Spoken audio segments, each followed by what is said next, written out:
G'day everyone and welcome to your Monday footy feed. Well, one of the biggest names in the game is finally on the verge of an AFL return. Crows forward Taylor Walker has pulled up well from his appearance in the SANFL on the weekend and he's hopeful he's done enough to break back into the senior side. Having spent more than 12 months recovering from a knee reconstruction, Walker kicked 3 goals in his competitive return on Friday night. Yeah, obviously I recovered from the weekend and when I get the chance I'll sit down with Sando and Bix and we'll have that chat as to when I'll play, but I'm happy with what decision will be made. The Crows host Melbourne on Saturday. Now, Port Adelaide isn't taking anything for granted despite its status atop the AFL ladder 6 rounds in. The Power's 40-point win over the Cats sending a clear message to the rest of the competition, but they insist there's a long way to go. Well, Hawthorn's the benchmark still, being the premiers from last year. But as I said before, I think the competition's so good at the moment that you can't really rest on your laurels against anyone. Port now travels to Canberra to play GWS on Saturday.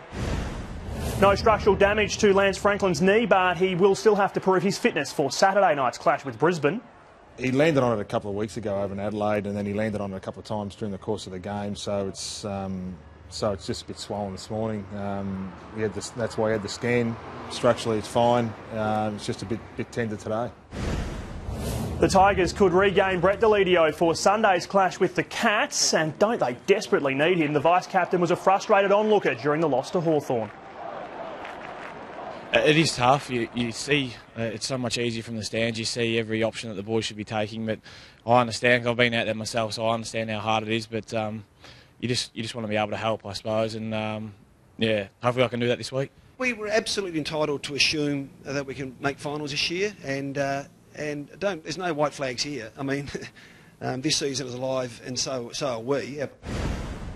As the Hawks bounced back from their loss to the Cats, Livewire forward Cyril Rioli returned to his mercurial best. He kicked 4 goals in the win, and his teammates were just as impressed as the fans. Everyone sees the offensive stuff he does, but yeah, when you're sitting on the sidelines and watching him, the way he tackles and puts on that pressure, he just puts blokes under pressure that coughs the ball up, and yeah, it was pretty electric. Carlton defender Zach Toohey has laughed off a verbal spray from coach Mick Moldhouse, saying it sparked him back into gear. I tried to walk away and it didn't work. He just kind of eyeballed me up and down, so I couldn't get away from him. But you'd rather stay away from those kind of ones if you can. But you know, he's quite happy after the game, so we're all good. And an amazing win over Fremantle has North Melbourne's season back on track. Now it's all about maintaining the momentum. If you don't bring your A game, anyone can beat you. And that's happened to us a couple of times this year. So I think the consistency we need to bring is ever improving, and I think that next week against the Gold Coast are going pretty well at the minute. So we've got to really bring our A game, and we'll see how we go. Skipper Andrew Swallow shouldn't be far from a senior return. He got through a hit out in the VFL unscathed. And that is your footy feed for a Monday. I'm Matt Thompson. Have a great night.